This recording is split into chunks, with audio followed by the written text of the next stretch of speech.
Hello friends, ये सी की तीसरी क्लास है। अभी तक मैं आपको सिंपल ये बता पाया कि व्हाट एग्जैक्टली इज अ सी, सी आखिर में क्या होता है, और उसके साथ साथ मैंने आपको कुछ पुरानी लैंग्वेजेस के बारे में भी बताया होगा। पुरानी लैंग्वेजेस से मेरा मतलब ये मशीन लैंग्वेज क्या होता है, असेंबली लैंग्वेज क्या होता है। I have discussed a bit about the translator also. मैंने कुछ चीजें ट्रांसलेटर के बारे में भी आपको बताई थी। उसमें मैंने आपको दो पढ़ाए, वन इज द कंपाइलर और second one is the interpreter. फिर मैंने आपको सॉफ्टवेयर पढ़ाया। सॉफ्टवेयर नॉर्मली दो तरह का पढ़ाया था, which is known as the system software, और second one is the application software. C के लिए बस आप एक बात याद रखिए मेरी तरफ से कि सी के अंदर दोनों तरीके के फीचर्स होते हैं भाई। In C we can do the low level programming as well as we can do the high level programming. That is why it is known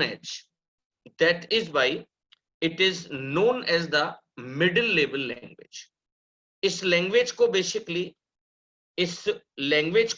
basically हम लोग कैसी लैंग्वेज कहते होंगे बेटा? मिडिल लेवल लैंग्वेज कहते हो। अगर मैं आपसे सॉफ्टवेयर की बात करूं, एग्जैक्टली सॉफ्टवेयर क्या होता है? Software is a set of instructions. Software is a set of statements, set of data, set of programs used to operate the computer, and with the help of that we can execute, we can perform a specific task. हम इसके via कोई specific task भी हम इसके via कोई specific task भी perform कर सकते हैं। सॉफ्टवेयर जैसा कि मैं आपको दो पढ़ा चुका हूं, one is the application software और second one is the system software. और मैं आपको अगर बहुत ही एक लेमन भाषा में अगर आपको समझाऊं,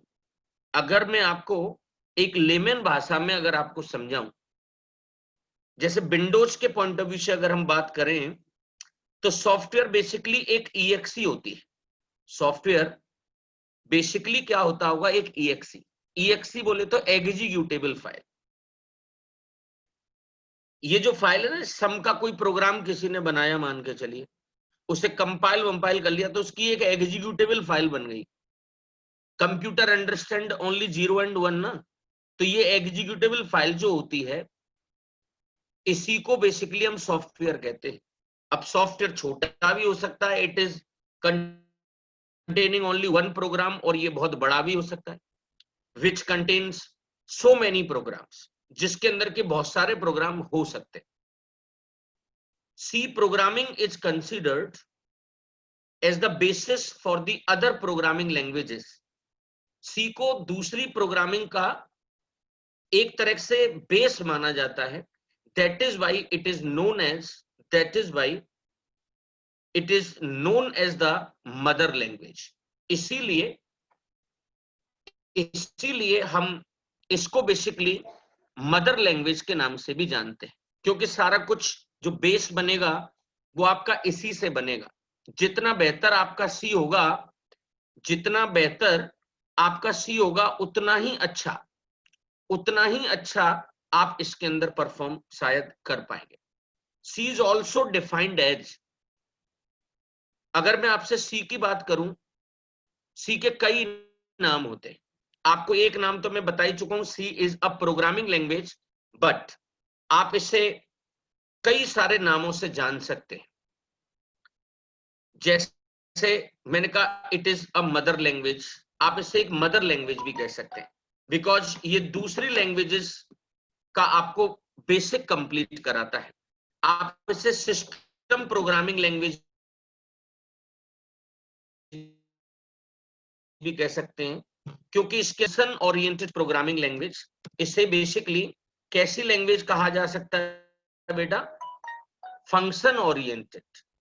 एक्चुअली प्रोग्राम को एक प्रॉब्लम की तरह आप मानिए, और उस प्रॉब्लम को हम छोटे छोटे पार्ट्स में डिवाइड कर लेते हैं बेटा। उस प्रॉब्लम को हम छोटे छोटे पार्ट्स में डिवाइड कर लेते हैं, जिसे हम फंक्शन का नाम देते हैं। सो फंक्शन ओरिएंटेड, यानी कि यहां पर सारे काम फंक्शंस के अंदर होते हैं। अब ये फंक्शन क्या होता है मैं आपको बताऊंगा। You can say C is a structured programming language, step by step चीजें इसके अंदर बताई जाती हैं, और ये बात मैं आपको बता ही चुका हूं, it is a middle level programming language. यह एक मिडिल लेवल प्रोग्रामिंग लैंग्वेज भी कही जाती है। आप इनमें से कोई सा भी नाम सीख लीजिए, बट अभी मैं ये अच्छे से जानता हूं, ये नेताओं जैसे स्पीच है। आपको बाय द टाइम ये और बेहतर समझ में आएगा। मैं थोड़ा सा हिस्ट्री की अगर बात करूं, हिस्ट्री में मैं आपको ये बता चुका हूं कि एक हमारी बीसीपीएल होती है, और उसके बाद मैंने आपको शायद बताया था कि एक लैंग्वेज जो है वह बेसिकली बी थी। बीसीपीएल के बाद बी आया, और बी के बाद सी आया है। बी के बाद बेसिकली हमारे पास क्या आया होगा बेटा, सी आया होगा। सो ये एक हेडिंग दे रखी सी, मैं इसे हटा देता हूं।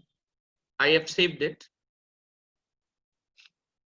सो C programming language was developed in 1972 by Dennis Ritchie. C programming language कब बनी भैया, 1972 में। किसने बनाया, डेनिस रिची ने। एक लेबोरेटरी थी, बेल लैब्स, बेल लेबोरेटरी। अब इसको आजकल इसका एक नया नाम आ गया है, which is known as the AT&T, American Telephone and Telegraph, which is located in USA। जो कहां पर लोकेट कर रही है बेटा, यूएसए में। Initially C language was developed to be used in Unix operating system. सबसे पहले जो सी का जो यूज हुआ था, जो इसका जो डेवलपमेंट हुआ, वो कहां पर यूज हुआ था, यूनिक्स ऑपरेटिंग सिस्टम के अंदर। तो आपने क्या सीखा, सी कब बना, 1972 में। किसने बनाया, डेनिस रिची ने। कहां बना, बेल लेबोरेटरी में। बेल लैब्स कहां पर है, यूएसए में। और सी का सबसे पहले यूज कहां पर हुआ, वो भी मैंने आपको बताया, which is the Unix operating system. वो कौन सा होता है भैया, वह हमारा यूनिक्स ऑपरेटिंग सिस्टम होता है। ये डेनिस रिची है, मैंने गूगल किया हुआ है इसे। 1941 में पैदा हुआ, जैसे हमको अपना डीओ भी पता होता है, और 2011 में ये एक्सपायर हो गया। डेनिस रिची को लोग फाउंडर ऑफ सी लैंग्वेज के नाम से जानते हैं, कि Dennis Ritchie is known as the founder of C language. ये कुछ सी में फीचर्स हैं भैया। फीचर्स का मतलब होता है विशेषताएं। फीचर्स का मतलब क्या होता है, विशेषताएं। सो ये हमारे कुछ फीचर्स दे रखे हैं यहां पे। फीचर्स मतलब कैरेक्टरिस्टिक्स। जैसे आपकी भी कुछ विशेषताएं होंगी, बहुत सारे बच्चे बहुत ही सॉफ्ट स्पोकन होते हैं, ऐसे सी में भी कुछ अपनी विशेषताएं हैं। यहां पर बोला C is the widely used language, it provides a lot of features that are given below. ये वाइडली यूज्ड लैंग्वेज है, हर बंदा जो आईटी से रिलेटेड होता होगा उसको सी जरूर आती होगी भाई। C is the widely used language, it provides a lot of features that are given below. ये बहुत ही सरल होती है, which is known as the machine independent और portable। ये हमारी, प्लीज ऐसे बहुत सारे सब सरल क्यों होती है मैं आपको बताऊंगा, इसको सीखना बहुत कठिन नहीं है। पोर्टेबल, ये हार्डवेयर पर डिपेंड नहीं होती है, मिड लेवल होती है, इसके अंदर हम दोनों तरीके की प्रोग्रामिंग कर सकते हैं। We can develop the low level programming as well as we can do like the high level programming. Structured है, सिस्टमेटिक है।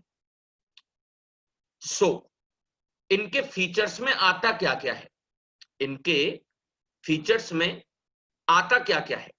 एक तो लाइब्रेरी बहुत रिच है इसकी, यानी कि आपको 75% काम जो होगा ना वो रेडी टू यूज मिलेगा।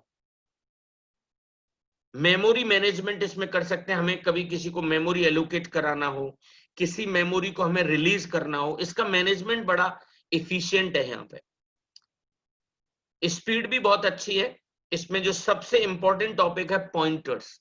आप अगर कोई वीडियोस वगैरह कभी देखते हो, आपने कोई पेड कोर्स देखा हो, अगर आप सी का कोर्स कहीं परचेज करने की कभी प्लानिंग करें तो उसमें नॉर्मली ये लिखा रहता है कि पॉइंटर्स आर इंक्लूडेड।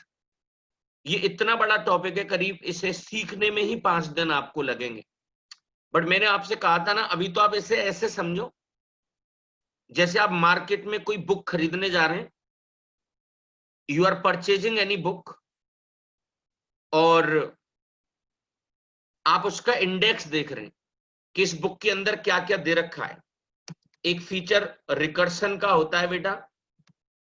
रिकर्सन एक प्रक्रिया है जिसमें फंक्शन अपने आप को ही कॉल करता है और आगे चल के हमें लगता है कि यार इसमें कुछ और चेंजेस करने हैं, तो सी एक्सटेंसिबल भी होती है। इन सारी चीजों के लिए मैं आपको एक एक शब्द बताऊंगा, बट सी के लिए मैंने बोला था सिंपल है, पोर्टेबल है, मिड लेवल है, सिस्टमेटिक है, लाइब्रेरी बहुत रिच है, आप इसे और आगे एक्सटेंड कर सकते हैं।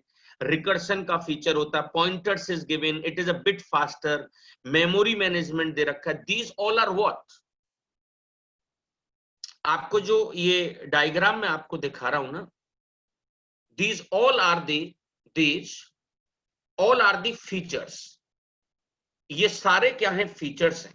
अब आप मुझसे एक प्रश्न यहां पर कर सकते हैं कि सर आप ये बताइए कि इनमें से हमें तो अभी कुछ आता ही नहीं है, तो आपको भी सीबी तो नहीं आती भाई, आपको अभी सीबी तो नहीं आती है।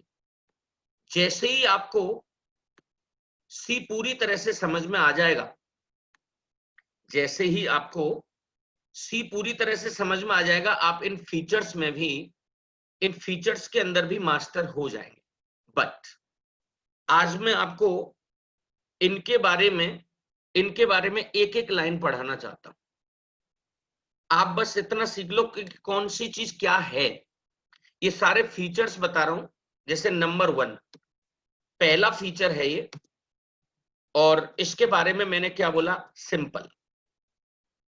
सी is a simple language. Simple, मैं यहां पर एक टर्म यूज कर लेता हूं, C is a simple programming language in the sense that it provides the structured approach. C is a simple programming language in that sense that it provides the structured approach. ये हमको एक structured approach provide कराता, systematic. In that we break the problem into the parts, rich set of library functions, data types, etc. C is a simple programming language. C एक simple programming language है। इसके अंदर सारी approach जो होती है वो सिस्टमेटिक होती है। क्यों होती है? जैसे कोई आपको असाइनमेंट दे दिया जाए और अगर उससे छोटे छोटे पार्ट में अगर डिवाइड कर दिया जाए तो उस काम को फिर किया जा सकता है। In that we break the problem into the part. Library सब कुछ, जैसे आपको कोई भी चीज बनानी है, अगर उसमें आपको 70 to 80% चीजें अगर रेडीमेड मिल जाए, अगर किसी चीज में आपको जो चीजें हैं अगर वो 70 to 80% अगर रेडीमेड अगर मिल जाएं तो चीजें बड़ी सरल होगी। यानी कि आपको तो काम ही 20 to 30% करना है भाई। रेडीमेड चीज गारंटीड फास्ट होती है भैया। दूसरा फीचर था ये मशीन के ऊपर, हार्डवेयर के ऊपर डिपेंड नहीं है, पोर्टेबल है। जैसे आजकल मोबाइल की सिम जो होती है ना, वो एक कंपनी से दूसरी कंपनी में आप पोर्ट करा सकते हैं। क्या करा सकते हैं? पोर्ट करा सकते हैं। Unlike assembly language, C programs can be compiled in one machine, can be compiled in many machines with little bit or no change. मैं यहां पर आपको कुछ नोट बताना चाहूंगा, आपको यहां पर कुछ नोट समझाने की कोशिश करूंगा। Compiled code of C language is, ध्यान से सुनना, ये बात बहुत इंपॉर्टेंट है। जिस कोड को आप और हम टाइप करते हैं ना, उसको बेसिकली हम सोर्स कोड कहते हैं बेटा। जिस कोड को मैं और आप कंपाइल करते हैं उसको सोर्स कोड कहा जाता है। वो तो होता है ओएस इंडिपेंडेंट, यानी कि जो कोड आप और हम टाइप करते हैं which is known as what, source code, और वह ओएस इंडिपेंडेंट होता है। वह कैसा होता है? OS independent. और जो कंपाइल्ड कोड होता है सी लैंग्वेज का, I am talking about the compiled code, जब सोर्स कोड हमारा मशीन कोड में कन्वर्ट हो जाता है, आप उसके लिए एक लाइन समझ लीजिए बेटा, विच इज ओएस डिपेंडेंट। वह कैसा होता है भाई साहब? ओएस डिपेंडेंट होता है। सो दो टर्म मैंने आपको बताए, मैं चाहूंगा इनका क्रम चेंज कर देता हूं, क्योंकि सबसे पहले तो आता ही सोर्स कोड होता होगा ना। जब आप उसे कंपाइल करेंगे, जब आप उसे कंपाइल करेंगे, कंपाइल्ड कोड की अगर बात करूंगा तो वो ओएस डिपेंडेंट होगा। कैसा होगा? OS dependent. बट प्रॉब्लम ये है कि न तो आपने अभी सोर्स कोड लिखा और ना ही आप कंपाइलेशन जानते हैं। तो आप धैर्य रखिए, सारी चीजें आएंगी सिस्टमैटिक ही भाई। तीसरा पॉइंट मैं आपको बताने जा रहा हूं। तीसरा पॉइंट है मिड लेवल प्रोग्रामिंग। ये मेरी समझ में रिपीटेटिव है, मैं आपको बता चुका हूं, इसमें दोनों तरीके की प्रोग्रामिंग हम लोग कर सकते हैं। स्ट्रक्चर्ड का मतलब आप बस इतना समझ लीजिए कि इसमें बड़ी प्रॉब्लम को, इसके अंदर हम बड़ी प्रॉब्लम को छोटे मॉड्यूल्स में डिवाइड कर लेते हैं भाई साहब। C is a structured programming language in the sense that we can break the program into the parts using the functions. So it is very easy to understand and modify. इसको समझना मेरी समझ में बहुत सरल है, बट ये तो अभी मैं आपको जो पढ़ा रहा हूं ये तो सारी कहानियां हैं, ये तो सारी कहानियां हैं। तो C provides a lot of inbuilt functions. C हमको कई सारे इनबिल्ट फंक्शन प्रोवाइड कराता है that makes the development what fast. C provides a lot of inbuilt function, सब कुछ रेडीमेड है। इसका एक बेनिफिट होता है कि इससे चीजें डेवलपमेंट इसका जो होता होगा वो फास्ट हो जाता होगा। सो एक मैंने आपको मेमोरी मैनेजमेंट पढ़ाया था, अब ये आपसे थोड़ा सा बियॉन्ड है। दो तरीके से मेमोरी एलोकेट होती है भैया, एक होता है स्टैटिक मेमोरी एलोकेशन और एक होता है dynamic memory allocation. Memory management में क्या बताया बेटा? It supports the feature of dynamic memory allocation. ये हमें किस तरह का फीचर सपोर्ट कर रहा है? डायनामिक वाला एट रन टाइम। अभी आप इसमें बहुत ज्यादा मत जाइए, दो शब्द होते हैं एसएमए और डीएमए, इसके बारे में मैं आपको जरूर पढ़ाऊंगा आगे चल के। In C language we can free the allocated memory at any time. जैसे कोई मेमोरी एलोकेट आपने करा दी और अब आपको लगता है कि इस चीज का आगे चल के कोई यूज नहीं, इस वाली चीज का आगे चलकर कोई यूज नहीं है, तो आप ये समझ लीजिए कि वहां पर हम फ्री फंक्शन का यूज करते हैं, जो मेरी समझ में मेमोरी को रिलीज कर देता होगा। एक स्पीड नाम का फीचर बताया था। सी का जो कंपाइलेशन और एग्जीक्यूशन का जो वक्त है वो बहुत फास्ट है। जब भी कभी परफॉर्मेंस की बात आती है, सी बहुत सारी लैंग्वेजेस को हरा सकती है। ऐसे ही एक पॉइंट है which is known as a pointer, मेरी समझ में important point. C provide the features of pointer. We can directly interact with the memory by using the pointers. We can use the pointers for memory structures. It is used everywhere. मैं तो आपसे कहूंगा, अगर कोई आपसे पूछता है कि भाई C में आपका नजरिया कैसा है, कि आपको C आती है या नहीं आती है, तो अगर आपको पॉइंटर आते हैं तो ही आप किसी से ये कहिए कि मैं C बहुत बेहतर तरीके से जानता हूं। आपका आज ये प्रश्न हो सकता है, ये पॉइंटर क्या होता है, ये फ्यूचर का सवाल है मेरी समझ में। सो एक पॉइंट हमारा रिकर्सन होता है। रिकर्सन एक फीचर है, फंक्शन नाम की कोई चीज होती है। जब जब फंक्शन अपने आप को ही कॉल करा लेना, जब फंक्शन अपने आप को ही कॉल करा ले, which is known as a recursion. इसकी जरूरत क्या पड़ती होगी वो मैं आपको चल के बताऊंगा, बट जैसे हमें एक ही फंक्शन की बार बार जरूरत पड़ रही है, तो एक तरीका तो ये बार बार लिख लो अलग अलग, नो, आप उसी को बार बार कॉल भी करा सकते हैं। एक टर्म और होता है बेटा कि it is extensible. It is what? Extensible. तो मैं यहां पर ये बताना चाहूंगा, C language is extensible because it can easily adopt new features. C language is extensible. ये extensible है because it can easily adopt new feature. C language जो है वो extensible है। इसके अंदर क्या है? Because it can easily adopt. इसमें हम नए नए फीचर्स को जोड़ सकते हैं, और मैं तो ये कहूंगा दूसरी लैंग्वेजेस में भी आप इसका यूज कर सकते हैं। तो मैं आपसे अभी क्या एक्सपेक्ट कर रहा हूं बीइंग अ टीचर, कि आपको ये सिंपल पता होना चाहिए कि सी की विशेषताएं क्या है। यहां पर कुछ टर्म मैंने यहां पर लिखे हुए थे, these all are the features. इनके बारे में मैंने एक एक लाइन आपको पढ़ाने की कोशिश की। सो अगर कोई आपसे अभी तक की क्लास के बारे में ये पूछे कि आपने क्या सीखा, तो आप सिंपल ये बताइए कि आज हमारे टीचर ने हमको फीचर्स ऑफ सी पढ़ाने की कोशिश की है। अब बात आती है प्रोग्रामिंग की। अगर आप सी में कोई प्रोग्राम डेवलप अगर करना चाहते हैं तो हमें तीन चीजों की जरूरत पड़ती होगी भाई।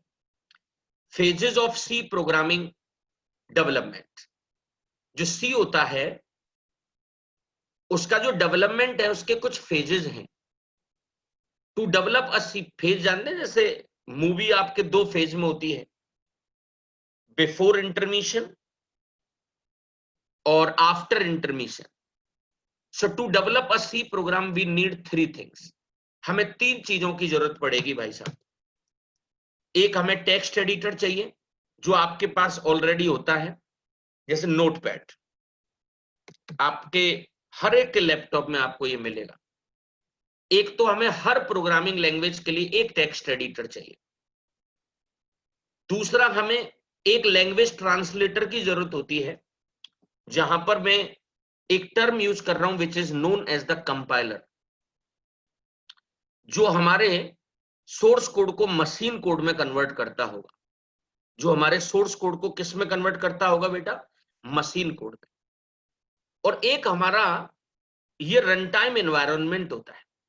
एक हमारा कौन सा एनवायरनमेंट होता है बेटा? Run time environment.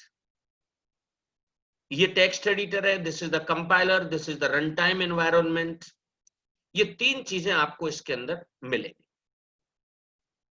Text editor, compiler, and third one is the run time environment.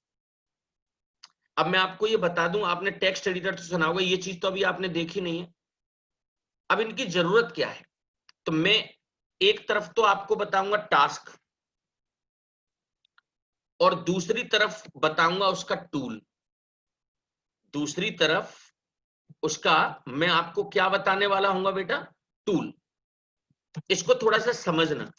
जैसे आपको कहा जाएगा कि आपको एक सी का प्रोग्राम लिखना है, तो आपको एक हथियार की जरूरत पड़ेगी भाई, और उसका नाम है टेक्स्ट एडिटर, दिस वन। मैं आपसे कहूंगा कि भाई computer understand only 0 and 1। Computer तो बस 0 और 1 ही समझता है। कंप्यूटर तो बस क्या समझता है बताइए? 0 और 1 ही समझता है ना। तो यहां पर क्या है? कंपाइल दी प्रोग्राम। और हर चीज के लिए एक ट्रांसलेटर होता है, तो सी का कंपाइलर होगा, और फाइनली फिर हमें प्रोग्राम को एग्जीक्यूट करना होता है, और उसके लिए हमारे पास क्या होना चाहिए बेटा, एक रन टाइम एनवायरनमेंट, जिसके अंदर के हमारा प्रोग्राम क्या हो जाए बेटा, रन हो जाए। One is the text editor, second one is the C compiler, third one is the runtime environment। क्या ये बात आपको भी समझ में आ रही है? थोड़ा सा आगे चलते हैं। वैसे मैं आपको बता दूं, आपको अलग अलग नहीं भटकना है, ये सारी चीजें आपको एक जगह मिल जाएंगी। आपको अलग से ना नोटपैड का यूज करना, कंपाइलर का यूज करना, ना ही रन टाइम एनवायरनमेंट का यूज करना। ये सारी चीजें बंडल्ड होकर एक जगह पर मिल जाएंगी, which is known as the IDE। उसको बेसिकली हम IDE के नाम से जानते हैं। तो मैंने यहां पर बता दिया कि एडिटर जो है, आप इसके लिए एक पूरा टर्म लिख सकते हैं, text editor and compiler are given bundled in one software.